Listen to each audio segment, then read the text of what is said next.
Tudo bom, pessoal? Hoje eu quero gravar um vídeo aqui para vocês para falar sobre uma questão polêmica. E eu gostaria que vocês assistissem esse vídeo aqui. Quem quiser assistir o vídeo, óbvio, porque vai ter gente que vai ver aqui o que se trata e já vai sair correndo. Eu não quero te ouvir, eu não estou aberto a ouvir nada, eu vou ouvir só os canais que eu quero ouvir, ponto final. Eu não tô aqui para dar razão a ninguém, eu não tô aqui para tirar a razão de ninguém. Quem me acompanha há bastante tempo sabe que eu não tenho nenhuma simpatia pela esquerda, não voto, não apoio, não tenho nenhum tipo de simpatia nesse sentido, mas eu acho que hoje nós temos aí muitas mídias, principalmente muitos canais de YouTube, onde as pessoas não são nada na vida delas, nada. E elas abrem um canal de YouTube e elas começam a se apresentar ali como especialistas. E eles começam a falar sobre coisas que eles não têm a menor ideia, e eu vou mostrar para vocês aqui por que eles não têm a menor ideia. Vou tentar trazer para as pessoas aqui como funciona a legislação, vou tentar ensinar para vocês como tem sido a estratégia do Alexandre de Moraes. Tentei fazer uma apresentação aqui da forma mais simples possível, então se você é advogado, pós-graduado, mestrado, doutorado, pós-doutorado, intergaláctico, e fala assim, Daniel, mas isso aqui é coisa para... Você está falando aí é coisa para primeiro ano de direito. Não, eu estou falando aqui para pessoas que nem no primeiro ano de direito estão. Tá? Então a minha ideia é trazer de uma forma muito simples, onde eu trouxe referências, trouxe legislação, vou explicar para vocês como funciona a coisa, não só legalmente como historicamente, por que essa ação dos Estados Unidos pode ou não ter um impacto no Brasil com relação ao Alexandre de Moraes. Eu tenho visto, eu quero evitar citar nomes aqui, porque... O intuito desse vídeo aqui não é criar conflito e mostrar que as pessoas não têm a menor ideia do que fazem. Mas eu já convidei aqui, inclusive, no meu canal, publicamente, eu mandei inclusive no canal deles, e eles não me responderam. Mandei no canal deles, mandei no Instagram dele, fiz aqui no meu canal, esperando que as pessoas compartilhassem ali. 2 pessoas, eu já falei, olha, se vocês quiserem vir debater comigo, vocês podem vir, por favor. Se quiser vir os 2 juntos, inclusive, vem os 2 juntos, eu debato com os 2.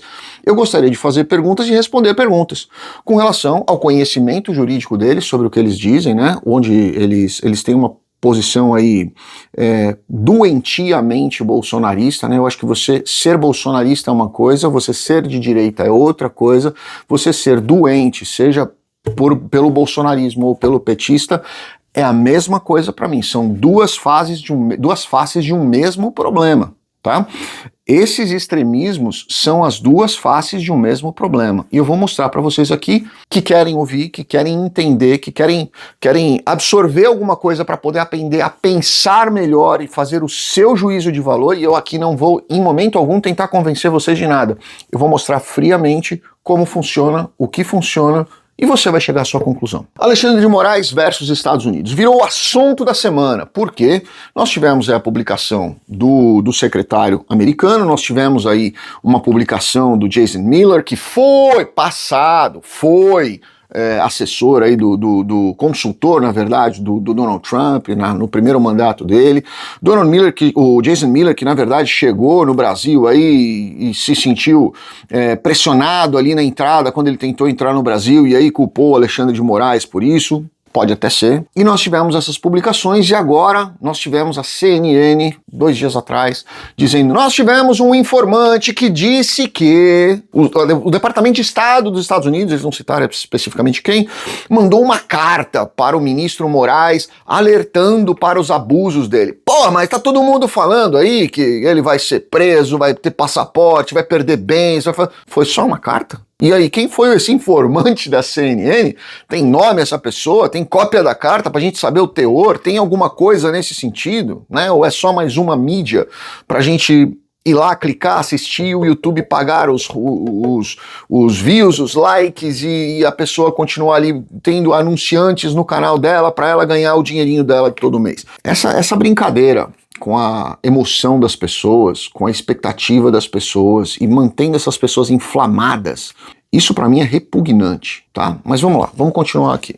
Primeiro começou a história lá atrás, antes do Marco Rubio, antes de qualquer coisa, falando, vai aplicar a lei Magnitsky contra o Alexandre de Moraes, e aí ele vai perder tudo, ele vai ser preso, ele vai pro inferno. Era isso que eu escutava as pessoas falando. Me perguntaram várias vezes. Pô, mas vão aplicar a lei Magnitsky contra o Alexandre de Moraes? Existe possibilidade disso acontecer? Isso vai rolar? Isso não vai? Como é que vai ser esse negócio? Bom, vamos lá. Eu vou mostrar para vocês que se os Estados Unidos quisessem fazer alguma coisa contra o Alexandre de Moraes, especificamente, pontualmente, já teriam feito. Essa questão da Magnitsky foi alguém que teve essa brilhante ideia de ficar pesquisando o que poderia ser, jogou lá no chat GPT, o que pode ser feito contra um ministro que toma decisões abusivas e inconstitucionais.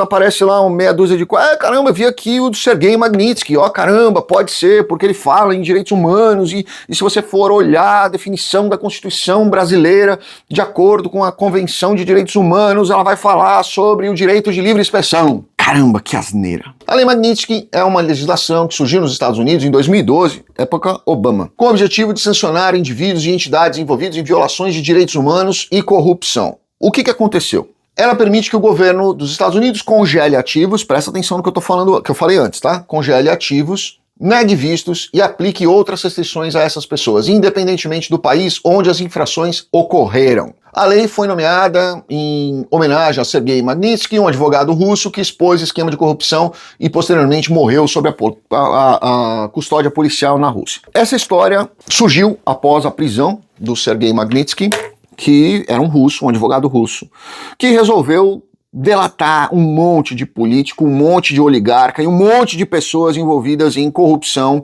sonegação fiscal, evasão de divisas. Ele começou a fazer botar a boca no trombone. E essa pessoa acabou sofrendo aí diversas ameaças e foi preso e acabou morrendo. E aí, obviamente, alguns países, né, começando pelos Estados Unidos, começaram a fazer sanções contra esses políticos, esses oligarcas e essas pessoas, inclusive atreladas ao governo, que estiveram ligados a isso daí.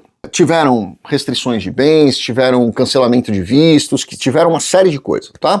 Pergunto pra vocês, quem era o presidente da Rússia em 2012, 11, 10? Aconteceu alguma coisa com ele? É possível aplicar a Lei Magnitsky contra Alexandre de Moraes e outros agentes do governo brasileiro? Bom, a Lei Magnitsky é uma legislação que surgiu nos Estados Unidos em 2012, como eu já expliquei lá para vocês, querendo sancionar indivíduos e entidades envolvidos em violações de direitos humanos e diversas outras questões. Ela permite que o governo dos Estados Unidos congele ativo, coloque restrições nas pessoas, coloque eventualmente embargos em algumas pessoas, coloque cancelamento de vistos, bloqueio patrimonial dentro dos Estados Unidos, não no Brasil, tá? Dentro dos Estados Unidos. O governo americano não precisa da Lei Magnitsky para congelar ativos ou bloquear a entrada de ninguém nos Estados Unidos. Vejam o que ocorreu com o Putin e com os demais membros do governo e com os oligarcas que protegiam e defendiam o Putin, inclusive aquele piloto de Fórmula 1 que não tinha nada a ver com a coisa e foi expulso da Fórmula 1 por causa das restrições que foram colocadas contra a Rússia quando ela invadiu a Ucrânia. Me expliquem por que não colocaram então a tal Lei Magnitsky, se realmente o objetivo era exatamente esse, a violação de direitos humanos. Meu Deus do céu, você quer mais violação de direitos humanos do que aconteceu na Ucrânia? E por que ela não foi aplicada? Mas houve bloqueio. E não só o bloqueio dos Estados Unidos, como também bloqueio de diversos outros países. Nós tivemos navios, né, esses super iates de luxo, sendo bloqueados de diversas pessoas, inclusive do Abramovich lá, que é amigo pessoal do Trump, que foi inclusive passou Natal, Ano Novo, se eu não me engano, na casa do Trump aí há 4 anos atrás. Nós temos diversos oligarcas de petróleo que tiveram seus navios, suas casas, seu patrimônio, dinheiro bloqueado. Tem bilhões da Rússia bloqueado na Europa. Para quê? Pagar a construção da Ucrânia, segundo a Europa diz. Foi a Lei Magnitsky que fez isso, né?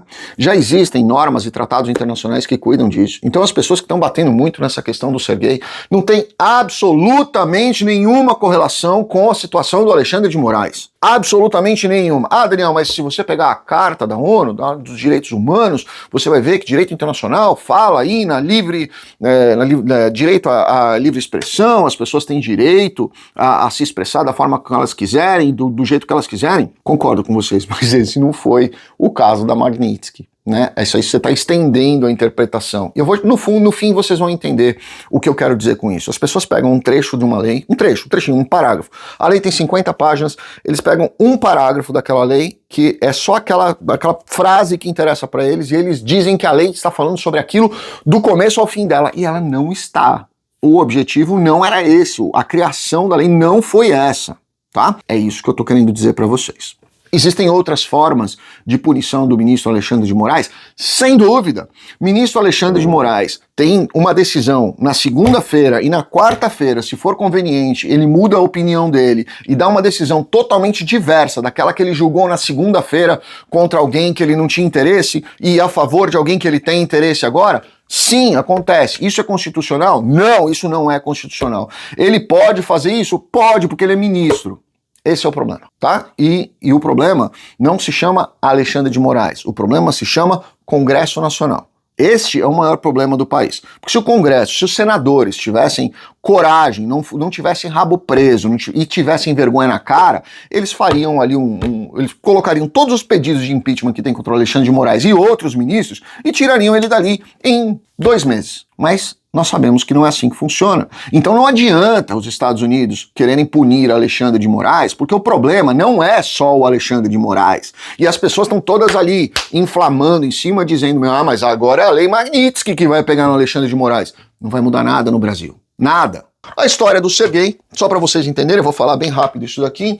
Ele expôs em 2008 corrupção fiscal, evasão de divisa, lavagem de dinheiro e uma série de outros problemas na Rússia. Foi perseguido, foi detido, foi preso, foi morto, e isso teve uma repercussão internacional muito grande, fazendo com que, em 2012, fosse criada uma legislação dentro dos Estados Unidos, prevendo o bloqueio de bens, a restrição de vistos, a restrição de entrada e a restrição de viagem para os Estados Unidos, depois outros países, eu não me lembro se foi citado aqui não tá, mas no próximo deve estar a relação de alguns outros países da Europa que também criaram leis semelhantes a essa. Objetivos da lei Magnitsky, é o mais importante para vocês entenderem aqui. Sanções financeiras. Congelamento de bens dentro dos Estados Unidos, tá? Eu me lembro, em dezembro, se eu não me engano, o próprio ministro Alexandre de Moraes deu uma entrevista dizendo que ele não tinha mais absolutamente nenhum ativo, investimento ou dinheiro dentro dos Estados Unidos. Consequentemente, o que vai acontecer com o patrimônio dele? Nada. Restrições de visto e proibições de entradas nos Estados Unidos. Bom, aí pode pegar. Nós temos, dentro da INA, nós temos alguns vistos que são utilizados pelos diplomatas brasileiros, tá? Em missões diplomáticas brasileiras. Visto A, visto G, visto C. É o que são os mais usados. Cada departamento, cada instituição, cada órgão governamental escolhe qual é a finalidade da missão diplomática, a finalidade daquela pessoa dentro dos Estados Unidos, e ele entra em contato com o consulado para a emissão do visto adequado para aquela pessoa e para a sua família, certo? Existe a possibilidade de cancelarem os vistos do ministro Alexandre de Moraes? Existe, pode acontecer. Chance disso acontecer? 50%. Se alguém disser para você que a chance disso acontecer é maior do que 50%, ele está mentindo para você. Porque não se trata exclusivamente de uma sanção contra o ministro Alexandre de Moraes. Trata-se de uma sanção contra um país inteiro.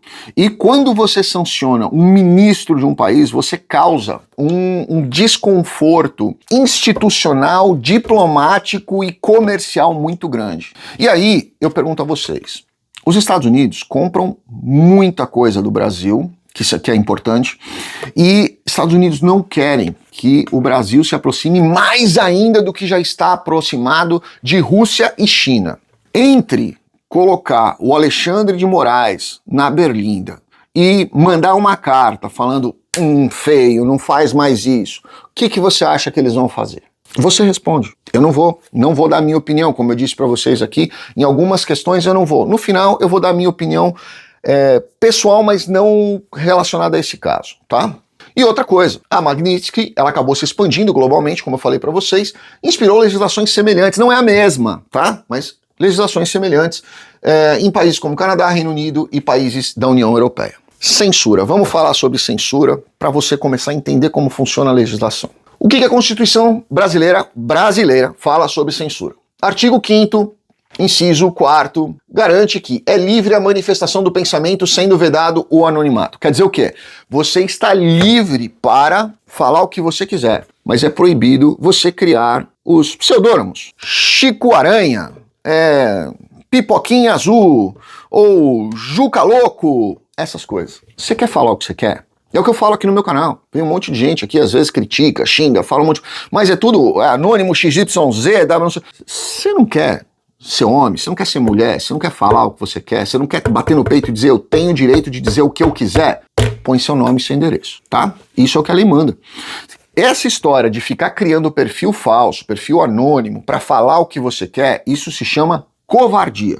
Se você quer falar, tenha responsabilidade pelo que você está falando e responda por aquilo que você disse. Não, eu quero prender o Alexandre de Moraes. Você tem o direito de falar isso. Constitucionalmente, legalmente, em todas as mentes que você puder, você tem o direito de falar isso. O que você não pode é se esconder atrás de alguma coisa. O artigo 5º, inciso 9º, afirma que é livre a expressão da atividade intelectual, artística, científica e da comunicação, independentemente de censura ou licença. Ou seja, esses jornalistas, alguns são jornaleiros, tá? Mas esses jornalistas que têm canal de YouTube e que querem postar o que quiser, inclusive as mentiras que eles querem, deturpando interpretações e inflamando as pessoas. Eles podem fazer isso? Eles podem. Claro que eles podem. Livre expressão. Ele pode fazer o que ele quiser, desde que ele faça no nome dele. Mas, aí eu vou deixar essa pergunta para vocês. E se alguém falasse de você algo que fosse deturpado, exagerado, mentira, e na hora que você entrasse com um processo contra essa pessoa, ela simplesmente fugisse do país? Ela vai para outro país, para você não conseguir incriminá-la ou fazer com que ela responda por aquilo que ela falou. Né? Se ela falou alguma coisa que é crime de você, vou dar um exemplo. Imagina que alguém resolva falar alguma coisa de você na internet que tem um impacto grande. Fala que a sua empresa, sei lá, você tem um posto de gasolina e essa pessoa que é sei lá, ele não gosta de você, é seu vizinho, ele tem inveja de você, ou ele é, sei lá, amigo da tua ex-mulher, ou coisa assim, tá? Ele quer te ferrar, ele começa a espalhar na rede social do seu bairro inteiro que você batiza a sua gasolina. Ele tem direito de falar isso? Tem. Ele pode falar o que ele quiser, desde que ele assuma a bronca depois. E ele vai responder criminalmente e civilmente por aquilo que ele fez, pelo dano que ele causou. Se for verdade o que ele está dizendo, ok, você realmente é um criminoso, você vai pagar por isso. Se ele estiver mentindo, ele estiver exagerando, ele é um criminoso, ele vai pagar por isso. É isso que a lei está dizendo, certo? Então, se você quer falar o que você quer, bacana, você é obrigado a ter o seu nome e ter ali um endereço, uma descrição de como eu te encontro para te processar e te cobrar essa conta. Se você está falando a verdade, você está falando a verdade. Um exemplo que eu trago aqui para vocês. Vocês já viram o Ricardo Feltrin? Eu gosto bastante de alguns programas dele, eu não assisto todo, mas os que eu assisto eu acho muito legal. Porque o Ricardo ele faz o seguinte, ele desce a lenha nas pessoas, que ele pegou a Ana Hickman para descer a porrada. Mas ele traz ali documento, prova, ele investiga, ele vai pra cima, ele mostra tudo. O que a Ana Hickman vai falar de uma situação dessa? Ele vai na polícia, ele pega laudo policial. O que ela vai falar de um negócio desse? Você quer mais comprovação de liberdade de expressão do que acontece no canal do Feltrin? É incrível. Eu vejo coisas ali que eu falo, meu Deus do céu, esse cara vai tomar um processo. Eu imagino que ele deve tomar mesmo, mas a grande maioria vai perder. Porque o que ele faz, a investigação que ele cria em cima de cada um dos casos, é muito difícil dizer que aquilo ali, ele não está fazendo uma matéria jornalística. É muito difícil, tá? O que é o contrário de algumas pessoas que a gente vê, que mentem, exageram, criam histórias fantásticas e mirabolantes para inflamar as pessoas, e depois eles falam, não, eu não tô aqui para responder agora isso daí. Eu deixo para você responder o que você acha disso, tá? Artigo 220 estabelece que a manifestação do pensamento, a criação da expressão e a informação, sob qualquer forma, processo ou veículo, não sofrerão qualquer tipo de restrição observando o disposto na Constituição. Qual que é o disposto? Vedado o anonimato. E, por último, proibição de censura prévia. Lembra, eu tô falando muito nessa questão do vedado ou anonimato. Por quê? Porque tem pessoas que são covardes e ficam atrás de um suposto anonimato, né, pra dizer, eu vou falar o que eu quero, mas eu não vou responder por isso, eu vou falar a mentira que eu quiser, eu vou soltar a bomba que eu quiser, e que se dane, porque eu não tô nem aí, ninguém vai saber quem eu sou. Hoje não é bem assim que funciona, mas de qualquer jeito, mesmo que fosse, a Constituição proíbe o anonimato. Por quê? Porque você é responsável por aquilo que você fala. E você falou, você tem que ser homem, segurar a conta e falar assim, olha, fui eu que falei mesmo, e eu acho isso mesmo, e eu vou responder processo. Essa é a realidade. Regulamentação brasileira para uma empresa estrangeira que possa atuar no Brasil. Explicado essa questão da Constituição, que eu quis trazer para vocês, que é vedado o anonimato, ou seja, você quer falar o que você quer fazer o que você quer se expressar de alguma forma no Brasil. E lembra, não estou fazendo vídeo para advogado, estou fazendo vídeo muito simples, eu estou explicando para as pessoas da forma mais simples possível, tá? Eu poderia trazer aqui a apresentação de lousas, tá? de 200 apresentações para explicar para vocês a legislação. Eu estou fazendo de uma forma muito simples. Se você é um cidadão americano, tá? Nascido nos Estados Unidos. Eu vou explicar para vocês depois a cidadania por nascimento e a cidadania por aquisição. Vocês vão entender a diferença. Mas vamos imaginar que você é um americano mesmo, nato, e você resolve falar mal do ministro Alexandre de Moraes em uma rede social. Tá ali o endereço. O ministro Alexandre, ele vai atrás de você? Não vai. Por quê? Porque a legislação brasileira não se aplica em cima dessa pessoa. Tá? Ele nem jurisdição teria em cima dessa pessoa. Segundo, existem diversos vídeos de pessoas criticando o Alexandre de Moraes, xingando o Alexandre de Moraes, humilhando o Alexandre de Moraes em inglês, e não existe nenhum processo dele contra essas pessoas, e eu fui pesquisar para ter certeza que realmente não tinha, certo? Então, esse é um ponto para vocês entenderem. Eu vou pedir agora para o meu pessoal para colocar no link da descrição uns 4, 5 links desses vídeos que eu citei para vocês mesmos assistirem. Vocês cliquem e assistam, das pessoas xingando, criticando e até fazendo brincadeira pesada com o Alexandre de Moraes. E ele não fez nada. Por quê? Porque ele não tem jurisdição sobre essas pessoas. E o que acontece com uma empresa quando ela quer atuar no Brasil? Ela quer fazer negócios no Brasil, ou seja, ela quer ganhar dinheiro de brasileiros, tá? Vou dar um exemplo para vocês. O YouTube tem escritório no Brasil, na verdade o Google tem escritório no Brasil. Mas vamos imaginar que o YouTube não tivesse, tá? Um escritório no Brasil, ou uma representação, ou qualquer coisa nesse sentido. Ele estaria de acordo com a legislação brasileira? Não estaria. Por quê? Eu vou mostrar para vocês. Aí você pode me dizer, poxa Daniel, mas tem diversas empresas internacionais que não têm representação e nem negócios no Brasil, por que isso? Bom, talvez porque ele queira evitar a legislação trabalhista brasileira, a legislação penal brasileira, a legislação civil brasileira, os tributos brasileiros e principalmente a responsabilidade civil. Quer dizer que eles estão certos? Não, eles estão agindo de forma irregular e eu vou mostrar para vocês. Então vamos lá. A legislação brasileira estabelece algumas diretrizes específicas para empresas estrangeiras que queiram atuar no Brasil. As regras visam equilibrar o investimento direto de estrangeiro, competição com a proteção de interesses nacionais, responsabilização dessas empresas por danos, equilíbrio justo em empresas nacionais e estrangeiras. Exatamente o que o Donald Trump está tentando fazer agora com os Estados Unidos também. Então, se você falar, olha, isso aqui está errado, você está dizendo também que o Donald Trump agora, com essa filosofia protecionista dele, ele também está errado. Então você precisa decidir o que você quer, porque senão você vira um Alexandre de Moraes. 2 pesos, 2 medidas. O pau que dá em Chico não dá em Francisco. Depende se o Francisco é amigo do Alexandre ou não. Esse é o ponto que eu quero chegar no final do vídeo, mas nós vamos continuar aqui. Infelizmente, no Brasil, a aplicação da lei nem sempre segue padrões de igualdade, o que eu acabei de falar. Se você é Francisco ou se você é Chico, depende do seu relacionamento com Alexandre de Moraes e com o poder político que acontece ali naquela região. Isso não significa que a lei não existe. A lei existe. Ela só não é aplicada, né? Apenas significa que o nosso sistema tem pesos e medidas diferentes. Infelizmente, é assim que acontece no Brasil. Isso aqui é o que os advogados do Donald Trump não estão entendendo. Por quê? Porque nos Estados Unidos funciona diferente. E eles não conseguem entender que politicamente no Brasil o país está questionando a atribuição de uma das pessoas de cargo mais altas no país, que é um ministro do STF, tá? Então esse é um ponto que as pessoas estão falando muito e fazendo pouco. E não é através de uma regulamentação como essa, ou de uma carta do Departamento de Estado falando não faz mais isso, que as coisas vão mudar. Depende de você. Você vai ver aqui. A legislação brasileira estabelece algumas diretrizes específicas para você poder atuar no Brasil. Assim como você, brasileiro, que tem uma empresa no Brasil, a empresa estrangeira também é obrigada a ter sim uma base no Brasil. Eu falei isso em algumas entrevistas essa semana e vieram, nossa, dezenas de pessoas dizendo não existe essa lei. Eu só pegava, copiava e colava 3 ali. Era uma forma educada que eu dizia, cala a boca, não fala besteira. Tá?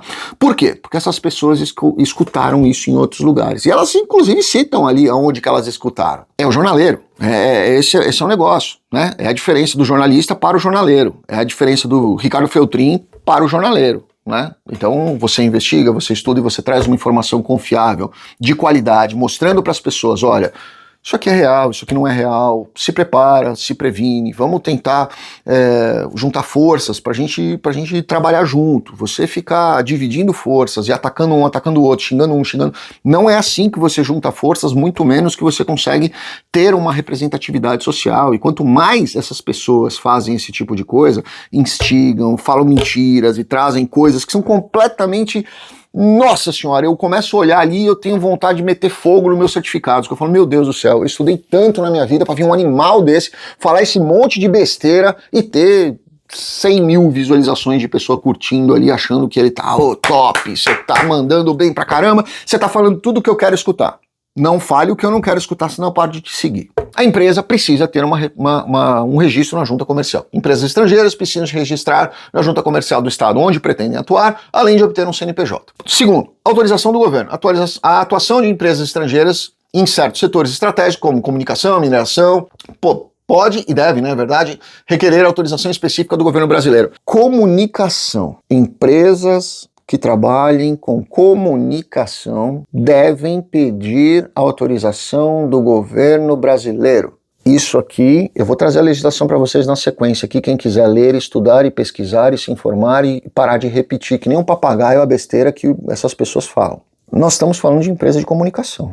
Vamos continuar. Sociedade limitada ou anônima. As empresas podem operar como sociedades limitadas ou anônimas e é comum formarem parcerias ou joint ventures com empresas brasileiras. Representação legal. É obrigatório que a empresa estrangeira tenha um representante legal residente no Brasil, responsável por responder às questões legais e administrativas. Este foi o ponto da briga do Alexandre de Moraes com o Elon Musk. Foi isso aqui. Se você falar para mim, poxa, mas o Elon Musk é americano, dane-se! Não interessa se ele é americano, a empresa dele está fazendo negócios no Brasil. Ah, mas aí ele foi penhorar o valor da Starlink quando ele queria, na verdade, atingir o X. Erro. Isso aí foi erro. Isso aí foi erro do Alexandre de Moraes. Erro. Dentre muitos, esse foi um dos erros, tá? Eu entendo que ele não poderia fazer isso. Mas fez, né? E aí começou aquela briga, aquela disputa de braço. Ah, eu posso mais, você pode mais, eu sou o homem mais rico do mundo, eu sou o mais poderoso do Brasil, eu sou mais bonito, eu sou mais feio, eu sou careca, eu não sou careca.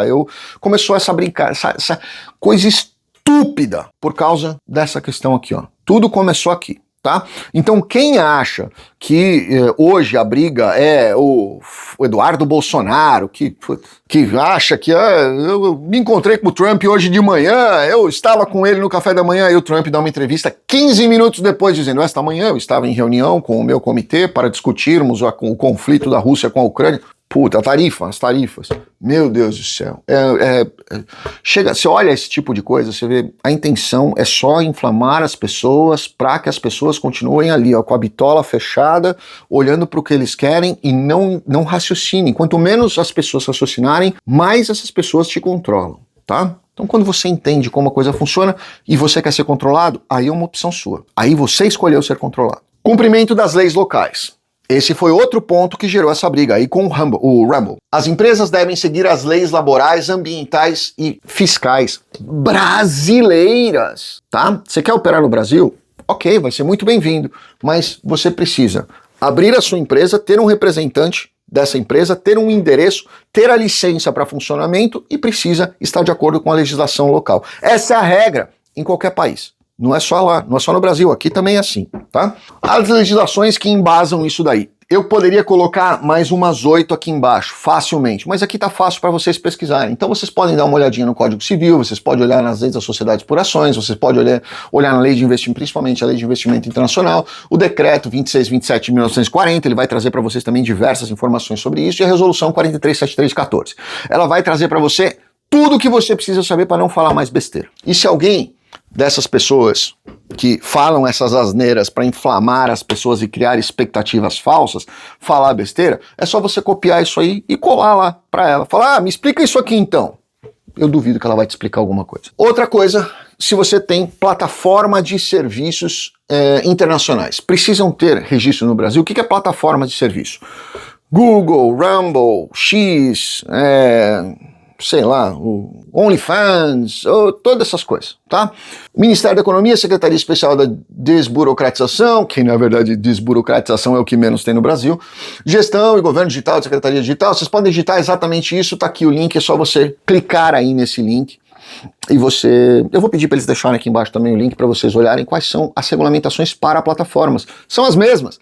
Você precisa ter a empresa, você precisa ter representante dessa empresa no Brasil para ser intimado, ser citado, responder civil e criminalmente. Essa pessoa precisa ser responsável por eventuais pagamentos, impostos, tributos, contabilidade. Essa pessoa vai ser a responsável por essa empresa no Brasil. Foi o que o Alexandre de Moraes tentou fazer com o advogado do X. Falou, mas se você já é advogado do X em outras ações, você tem procuração, então eu vou te intimar em nome do X. Pode fazer isso? É óbvio que não pode fazer isso.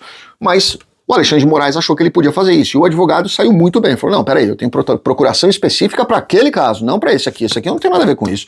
Se ele quiser, vai intimar ele lá, eu faria a mesma coisa. Vai intimar ele nos Estados Unidos, bota uma rogatória, faz o que você quiser. Que foi exatamente o que aconteceu. Tá? E aí começou a briga. Peraí, veio uma rogatória de uma ordem brasileira para os Estados Unidos para que o Elon Musk cumprisse aqui, na verdade, para que o X cumprisse aqui, e o Rumble depois, e outras plataformas, para que ele cumprisse aqui, fornecendo dados e bloqueando perfis. Isso é legal? Não, eu acho que não é legal. A menos que existisse ali os links das fake news e das notícias mentirosas, que ele falasse uma por uma qual que ele queria deletar. Ó, eu estou deletando esta daqui, porque isso aqui é uma fake news. Estou deletando essa. Não o perfil inteiro. Quando você fala em deletar perfis inteiros, você está indo totalmente contra a legislação e a Constituição, tá?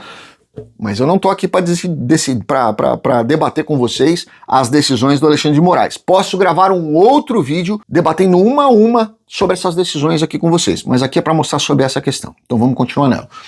Se vocês quiserem ler, tem um artigo super legal no Jus Brasil que ele fala muito próximo dessa questão. Quais são os requisitos de uma plataforma internacional para ter operação no Brasil, né?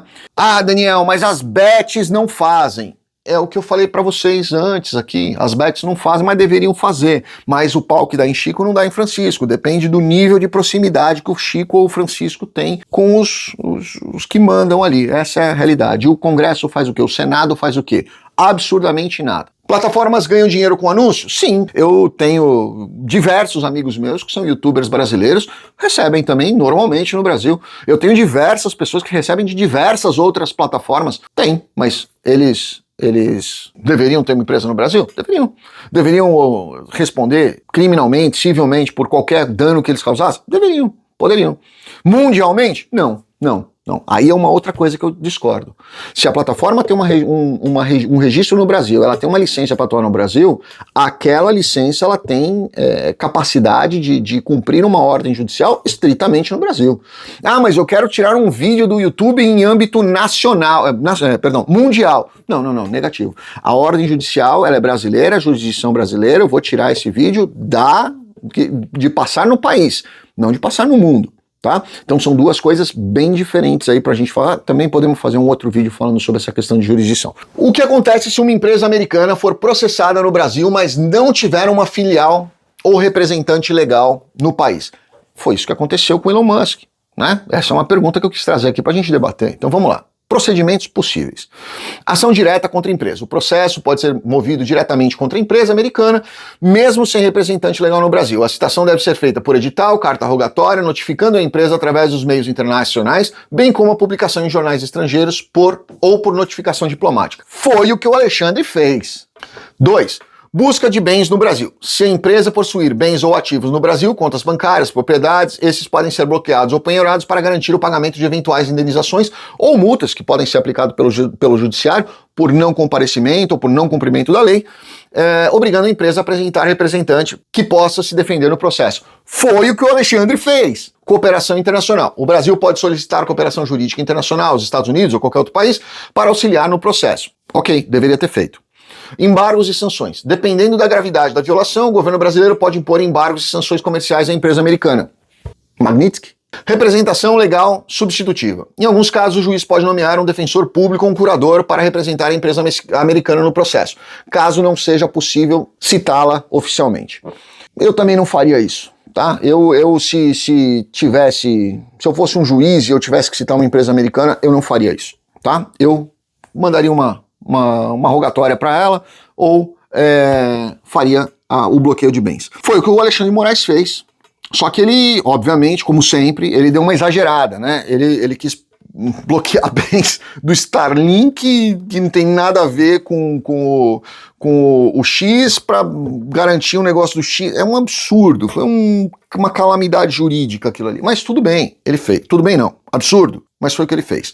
Ele seguiu isso aqui, tá? Ele seguiu isso aqui. Então, quando você fala, poxa, ele agiu de forma ilegal, não. Ele seguiu a lei, mas ele deu uma interpretação absurda, que vozes da cabeça dele, ele deu uma interpretação além daquilo que eventualmente a lei manda, tá? Mas esse é o ponto do Alexandre que eu quero trazer para vocês. O que ele faz? Ele pega um pedaço da lei que é aplicável, óbvio, né? Então ele pega aquele ponto e fala assim, olha, a lei manda eu fazer isso. Bom, eu sou... Opa, bati até no microfone. Eu sou ministro do Supremo, não. Também marisco do Supremo não é. Eu sou ministro do Supremo. Eu posso fazer tudo, eu sou quase um conselheiro de Deus. Eu vou dar uma interpretação do jeito que eu quiser e dane-se. É isso que eu vejo que está acontecendo, tá? Então, a lei prevê uma coisa, muda-se a interpretação disso e faz-se o que quiser. E se alguém for reclamar, vai reclamar para quem? Eu sou ministro do Supremo, né? Isso é o que está acontecendo no Brasil e que o Senado está permitindo que continue acontecendo há muitos anos. Cidadão brasileiro que posteriormente se naturaliza e adquire cidadania de outro país está sujeito às leis brasileiras? Nossa Senhora! Como teve gente que veio comentar falando essa asneira, meu Deus, mas fulano, e a fulana, e o cicano, e não sei o quê. Mas ele é cidadão brasileiro, mas ele não é mais, ele é americano, ele é intocável, ele é praticamente o Drácula no castelo da Transilvânia. Vamos lá. A jurisdição de um país sobre seus cidadãos que vivem no exterior é uma questão mais complexa do que as pessoas imaginam e envolve tanto o direito internacional quanto o direito nacional. Princípio da jurisdição. Vamos lá. Princípio da nacionalidade. Países podem exercer sua jurisdição sobre seus cidadãos onde quer que eles estejam. Pelo amor de Deus, para de falar asneira e repetir que nem um papagaio as besteiras que você escuta.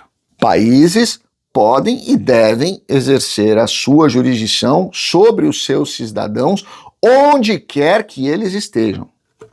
Isso pode incluir obrigações legais, como o pagamento de impostos, serviço militar, dependendo das leis do seu país de origem. Se você faz uma besteira no Brasil, eu tenho alguns casos. Brasileiros se casam no Brasil, têm filhos, mudam para os Estados Unidos, se divorciam, o patrimônio está no Brasil, entram com ação de pensão, o cara fala, eu não tenho nada nos Estados Unidos, eu já virei cidadão americano, eu não vou pagar nada de pensão. Engano seu, querido. Eu devo ter aqui uns 30 casos, 30, onde eu fui buscar patrimônio no Brasil. Você está sim sob a jurisdição brasileira. E você vai sim pagar de acordo com a jurisdição brasileira. Você pode ser americano, você pode ser europeu, você pode ser até marciano se você for amigo do Elon Musk, mas você vai sim responder para a justiça brasileira, porque você, antes de mais nada, é cidadão brasileiro. Segundo, proteção consular. Cidadãos no exterior têm direito à proteção consular, isso significa que em casos de problemas legais ou emergências, eles podem buscar assistência na embaixada ou consulado do seu país. Não é o caso. Leis locais. Cidadãos no exterior também estão sujeitos às leis do país anfitrião, ou seja, se você se tornou cidadão americano, você é cidadão brasileiro, e vamos dizer que você tira uma outra cidadania, sei lá, italiana, você está sujeito à legislação desses 3 países, tá? Cuidado com o que você faz. Isso significa que precisam obedecer tanto às normas locais quanto às suas obrigações nos seus países de origem. Tá claro isso para vocês? Alguém que for escrever aqui, mas o fulano, o outro, a outra, o menino, não interessa. Se você pegar seu passaporte, sei lá, italiano, a gente falou italiano, vamos pegar o italiano. Se você abrir seu passaporte italiano e olhar ali, local de nascimento, conta para mim o que tá escrito aí. Tá escrito Itália? Tá escrito Roma? Ou tá escrito, sei lá, São Paulo, Brasil? O que tá escrito aí? Conta pra mim aí, você que tem um passaporte de outro lugar, local de nascimento, conta pra mim aqui o que tá escrito aí, tá? Pega um passaporte de qualquer país e conta pra mim, local de nascimento, o que tá escrito aí. Questões relevantes para vocês entenderem sobre essa questão de nacionalidade. Extraterritorialidade. Em alguns casos, países podem aplicar leis extraterritorialmente, ou seja, você cometeu um crime no Brasil, o Brasil vai aplicar a legislação dele fora dali para mandar buscar você. Vai publicar na Interpol, no caramba que for, para buscar você e fazer você cumprir aquela penalidade, tá? Soberania nacional. Países anfitriões têm a soberania para aplicar as suas próprias leis, o que pode gerar conflitos em caso de dupla jurisdição. Esse é um ponto. Nós temos diversos casos no Brasil, onde, principalmente, aí nós tivemos aí os casos dos italianos recentemente, foram 3 italianos, se eu não me engano, teve o russo, tem agora esse caso dos espiões russos no Brasil, tá? Ou seja, gera-se uma questão diplomática de extradição ou não, os crimes que ele cometeu no Brasil, ele vai pagar primeiro no Brasil para depois ser extraditado, ou ele vai ser extraditado e pagar o crime inteiro lá. Isso é muito mais complexo do que as pessoas imaginam, mas não quer dizer que eles estão fora de jurisdição do país deles. Casos notáveis. Eu coloquei alguns aqui que são os mais comuns aí, que acabaram tomando uma proporção na mídia, onde situações muito parecidas com essa, onde as pessoas tiraram a cidadania americana para tentar fugir de algum tipo de condenação no seu país e se ferraram. Se o ministro brasileiro for processado em decorrência, essa parte aqui é a que eu mais queria conversar com vocês. Isso aqui eu gostaria que vocês perguntassem para as pessoas nos vídeos, onde eles falam, agora vai ter um processo contra o Alexandre de Moraes, agora vai ter 5 processos contra o Alexandre de Moraes, agora sim o advogado do Trump vai pegar e vai moer o Alexandre de Moraes no moedor de carne. Você está torcendo para isso acontecer, né? Então vamos lá. Se o ministro brasileiro for processado em decorrência de sua profissão, de uma decisão que ele proferiu, justa, injusta, errada, certa, não importa. Ele decidiu uma coisa, ele foi processado em razão daquilo, tá? Quem paga a conta? E aí? Quem que paga essa conta? É o Alexandre de Moraes? No Brasil, a questão dos custos de defesa de um ministro processado em decorrência de sua profissão é complexa e depende de vários fatores. Cenários possíveis. Custo pessoal. Em caso de processos pessoais, vamos dizer, o ministro pegou um avião, foi com a família ver o Mickey, estava lá tirando uma foto com o Mickey e por acaso o Mickey resolveu falar, você é um careca. Aí ele xingou o Mickey xingou ele e os dois saíram no tapa e tudo mais. Ele estava exercendo a função de ministro? Não estava. Ele estava ali se divertindo com a família. Quem paga o custo desse processo? Ele mesmo, tá? Isso é uma questão pessoal dele. Ponto final. Ele que vai pagar. Perdeu? Vai pagar. Ponto. Ganhou? Vai pagar também. Ele vai pagar todos os custos, tá? E processos nos Estados Unidos custam muito caro. Eu vou falar uma coisa pra vocês. Eu tenho um amigo que ele é advogado de um senador. Senador que inclusive está no Senado nesse momento, hoje, né? Tá eleito. É um senador eleito. Sabe quanto que ele cobra por hora? $1.200 por hora desse cara. Tá? Nós estamos falando aí numa conta de, no mínimo, 30 horas por mês, no mínimo, só para responder uma coisa ou outra, tá? Imagina num processo desse tamanho. Custos, recursos públicos. Dependendo da natureza do processo, ações derivadas da atuação profissional enquanto ministro e suas consequências, que é o caso do Alexandre de Moraes, tá? Pode haver possibilidade de pagamento de recursos públicos para a defesa, que é o que vai acontecer. Assistência jurídica da União, não vai acontecer, colocar o advogado-geral da União não vai acontecer, porque ele nem teria como defender o ministro aqui nos Estados Unidos. E seguro de responsabilidade civil, pode ser que alguns ministros tenham, não sei se o Alexandre de Moraes tem ou não tem, não interessa. Então vamos voltar para cá, recursos públicos. Quem vai pagar essa conta é você, eu, nós que pagamos impostos no Brasil. Somos nós que vamos pagar a defesa do Alexandre de Moraes nos Estados Unidos. Você está feliz com o processo? 4, 5, 6 processos? Quanto que você acha que vai ter aí uma conta aí de 4 processos? Né? $1.200 por hora, pelo menos, né? Nós estamos falando de um advogado aí do nível desse senador, né? Que eu imagino que o Alexandre de Moraes, não tendo que se preocupar com o custo, porque quem vai pagar é a União, não tendo que se preocupar com quem é o advogado, ele vai querer pegar o melhor, você pegaria o melhor ou o pior para economizar o dinheiro? Né? É óbvio que ele não vai pegar o mais barato. E aí, você tá feliz agora com a minha notícia dizendo para você que você vai pagar aí mais ou menos uns $30 mil por mês por processo que ele tomar? Você, eu, todos nós, né? As pessoas não te contaram isso, né? Vamos ver o Alexandre se ferrar, mas quem vai pagar a conta dele se ferrar somos nós. E se ele tomar uma ação de danos morais aí? Quanto que será que valeria um dano moral? Que vai vir, tá? Pode escrever que vai vir. Do Rumble ali, do Trump Media. Quanto será? A última que o Donald Trump entrou aí foi aquela da Califórnia. Foi 20 bilhões que ele pediu de indenização. Acho que fez um acordo por acho que foi por 50 milhões, foi alguma coisa assim, 30 milhões, 15, eu não lembro. Mas eu lembro que eu tinha pedido 20 bilhões. E aí, se tomar uma dessa de 20 bilhões, o Alexandre de Moraes, quem que você acha que vai pagar essa conta aí? Me conta aí, me conta aqui na descrição quem que vai pagar essa conta aí, você que tá torcendo para ele se ferrar, para ele perder esse processo aí. É impressionante como as pessoas, elas se empolgam com o jogo e não prestam atenção na jogada, né? Eles, em vez das pessoas focarem em pressionar o Senado para fazer os processos de impeachment andarem, apoiarem as pessoas que estão apoiando esse impeachment, darem realmente um empurrão que precisa para esse tipo de situação, não, eles ficam assistindo o youtuber falando asneira. E aí começam a torcer. Não, tomara que perca mesmo. Se perder, nós vamos pagar essa conta, meu querido. Cenários e considerações para falar sobre essa questão do Alexandre de Moraes. Primeiro, nós precisamos entender a questão da jurisdição. O primeiro ponto crucial é determinar se o país estrangeiro tem jurisdição sobre o ministro. Isso dependerá da natureza do processo, onde ocorreu e se há tratados ou acordos internacionais entre os países. Neste caso específico do Trump Social, do Truth Social, na verdade, e do Elon Musk, existe jurisdição dos Estados Unidos sobre esse processo? Existe. Por quê?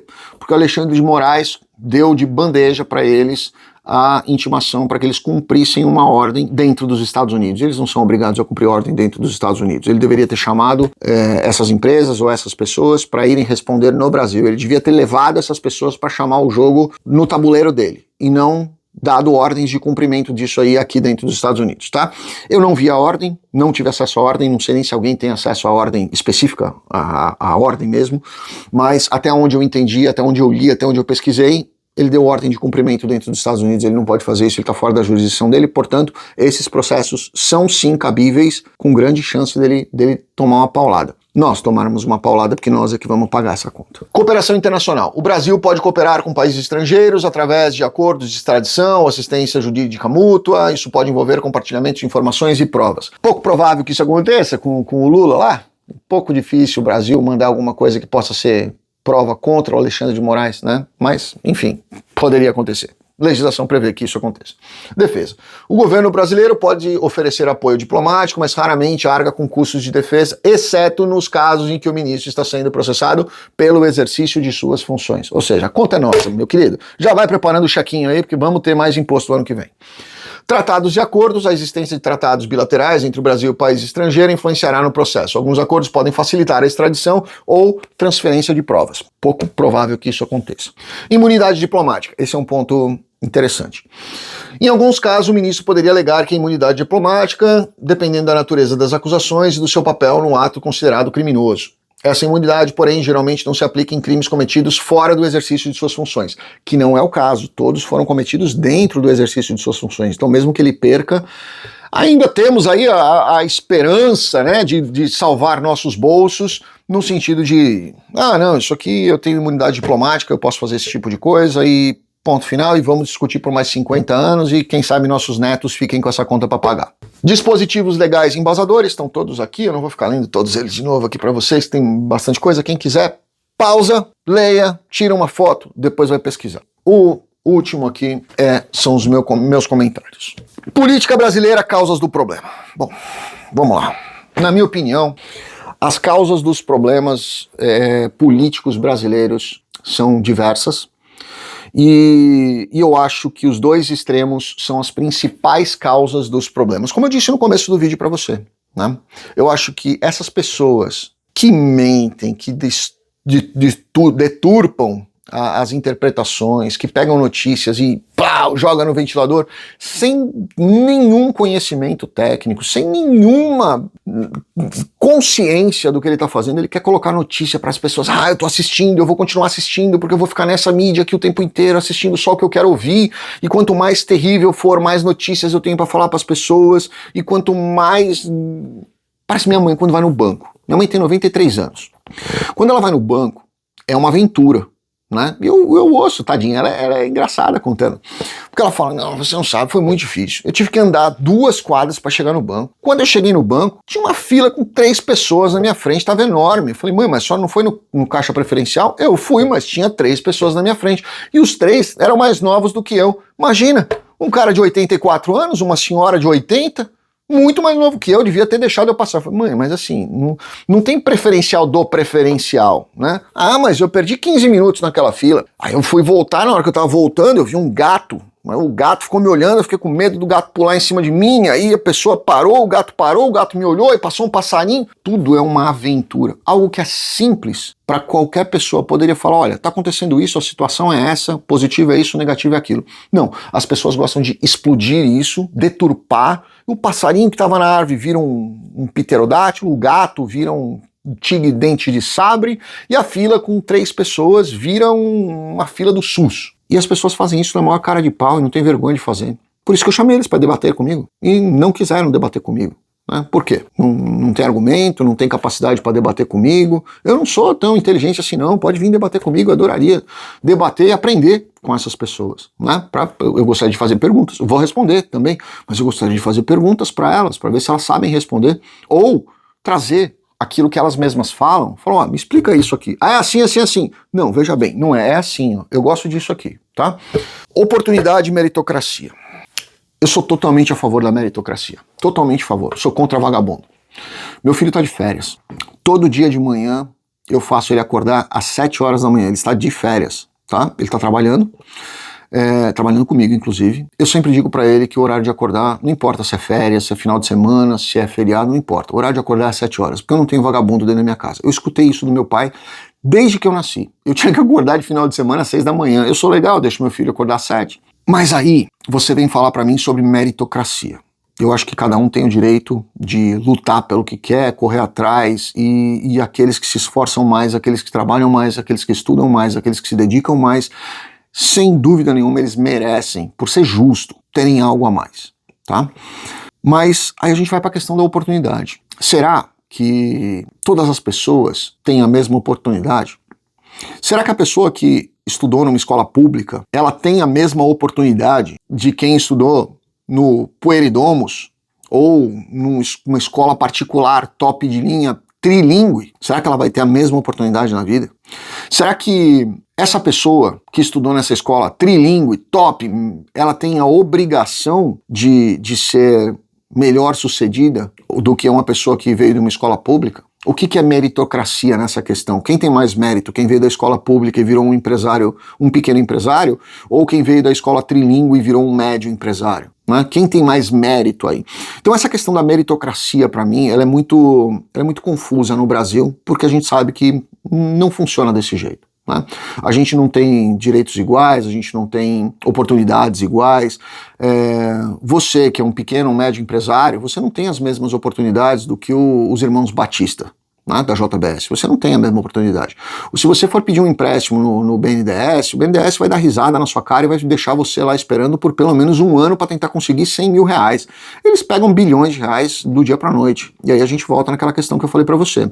Pau que dá em Chico não dá em Francisco. Depende de quem eles são os amigos, tá? O Brasil funciona desse jeito. E os advogados do Trump, eu acho que não entenderam como funciona o Brasil. Esse é o meu ponto com eles. Eu acho que a intenção é muito boa, né? A intenção do que está sendo feito é muito boa, mas o Brasil é cheio de boas intenções, mas a gente sabe que as coisas não funcionam desse jeito, né? E se eles não entenderem isso, ele vai se frustrar assim como nós nos frustramos há muitos anos atrás. É o país do futuro, onde o futuro nunca chega. Polarização política e suas consequências. Foi o que eu falei para vocês antes. Eu tenho um problema muito sério com essas pessoas que, na minha concepção, são fracassados, tá? Você se formou como, sei lá, não vou falar jornalista, economista, tá? Você se formou como economista. Aí você tentou na sua profissão, não deu certo, você abre um canal do YouTube e vai trabalhar dando opinião sobre, sei lá, plantação de soja no Mato Grosso do Sul. E aí as pessoas te dizem que você é um expert em plantação de soja, né? É o que a gente vê acontecendo. As pessoas abrem hoje um canal, a gente vê pessoas ilegais que vieram pelo México querendo dar conselho de imigração para os Estados Unidos e dicas de como você vai ficar rico na América. A gente vê pessoas que são conhecidos estelionatários, fraudadores e tudo mais, dando conselho de como abrir empresa e ganhar dinheiro nos Estados Unidos. Meu Deus do céu. Como é que você acha que você vai crescer na sua vida ouvindo besteiras de pessoas que só falam o que você quer para ter o seu view e o seu like. Você não está agregando nada na sua cabeça. Você está simplesmente ouvindo algo que está dentro da sua bolha, e se qualquer coisa que saia dessa bolha te arrepia porque você odeia, porque você não está acostumado a ouvir algo que não é aquilo que você quer ouvir, mesmo que seja verdade. É melhor uma mentira docinha do que uma verdade mais salgadinha, não é verdade? Essa é a cabeça do brasileiro. Mentiras e esperanças que a internet traz para as pessoas que pegam trechos de lei. Foi o que eu falei lá para você. Eu canso de ver vídeo, eu começo a ver vídeo de alguma pessoa, quando eu vejo assim, ela fala, pega um trecho da lei e fala, olha o que a lei diz. Meu Deus, ele está usando uma lei penal para justificar um caso de indenização de um despejo de aluguel. Qual a lei errada? Leia o certo. E aí você vai ter a resposta certa. E eu vejo muito isso acontecer. As pessoas pegam trechinhos assim de lei que não tem nada a ver com aquele assunto, e aí aplicam ali, vou jogar porque eu vou colocar uma Magnitsky, matou aqui alguém que estava relacionado ao Alexandre, mas não morreu ninguém, não vai morrer ninguém, se Deus quiser. Não tem nada a ver com Magnitsky. Nós não estamos falando de caso de corrupção, de evasão de divisa, lavagem de dinheiro, crime organizado. Não estamos falando, a gente está falando de um processo de um ministro brasileiro que está exacerbando as suas atribuições no exterior. É esse o caso, pelo amor de Deus. E por último, a esperança está na educação de qualidade, nos valores rígidos na família. Bom, eu trago há mais de 10 anos, eu trago aqui nesse canal a mesma retórica, né? Se nós não tivermos educação, nós não vamos mudar um povo, nós não vamos mudar uma nação. Não vai ser com aplicação de sanções contra ministro, não vai ser com aplicações de sanções contra ex-presidiário ou descondenado, não vai ser com prisão não vai ser. Vai ser com educação, vai ser com a gente aprendendo a votar melhor e a gente aprendendo a colocar pessoas que cobrem a conta, né? Hoje, o nosso Senado, na minha opinião, é uma das maiores vergonhas que a gente tem no Brasil. Porque o Senado podia ter evitado muitas dessas coisas, o Senado podia tirar muitos desses ministros que nitidamente estão extrapolando os poderes deles, estão violando legislação, estão descumprindo a Constituição que eles juraram honrar e vigiar e guardar e proteger, e eles estão fazendo com que o brasileiro se sinta absolutamente envergonhado de dizer que é brasileiro. Se eu acho que a gente vai ter algum tipo de mudança, eu acho que nos próximos anos não, talvez numa próxima geração, mas eu acho que nos próximos anos não. E você que fica esperando aí, não, agora o Donald Trump vai vir nos salvar, né? Antes era um, agora é o outro, aí foi para o outro, aí foi para o outro, e a gente fica esperando um salvador, quando na verdade a salvação está na nossa mão, está na nossa caneta, no dia da votação. A nossa salvação está em cobrar dos nossos senadores, dos nossos deputados, que eles façam alguma coisa. Para isso que eles foram eleitos. A nossa mudança, ela vai acontecer quando as pessoas mudarem, quando acabarem com o jeitinho brasileiro, que eu tenho nojo de jeitinho brasileiro. E não é o jeitinho brasileiro do interesse do Alexandre de Moraes, o pau que dá em Chico não dá no Francisco. Calma, peraí, né? Você começa com o jeitinho brasileiro quando você quer jogar R$50 na mão do policial que vai te dar uma multa. Você começa com o jeitinho brasileiro quando você quer furar uma fila e dar uma grana pro segurança da balada. Você começa com o jeitinho brasileiro quando você quer subornar alguém pra, tomei uma multa aqui, não dá pra passar pro teu nome. Pensa nisso. E aí, quando você for questionar alguma dessas questões absurdas do Alexandre de Moraes e de muitos outros políticos brasileiros, lembra, se você não tá fazendo o mesmo jeitinho brasileiro, que tá dando pra ele o poder para que ele continue fazendo o que ele tá fazendo. Bom, pessoal, esse é o tipo de vídeo que, com certeza absoluta, aí a gente vai ter aí os apaixonados e os iludidos que vão vir dizer, mas você não sabe de nada. Por favor, se você sabe, me ensina. Mas traz fatos, traz a regulamentação, traz a legislação, não traz, mas o fulano falou, e se o fulano falou, ele sabe. Traz fato aqui e a gente tenta debater pra gente aprender junto. Tá bom? Deixa aqui embaixo a sua opinião. Um grande abraço, fiquem com Deus, bom final de semana.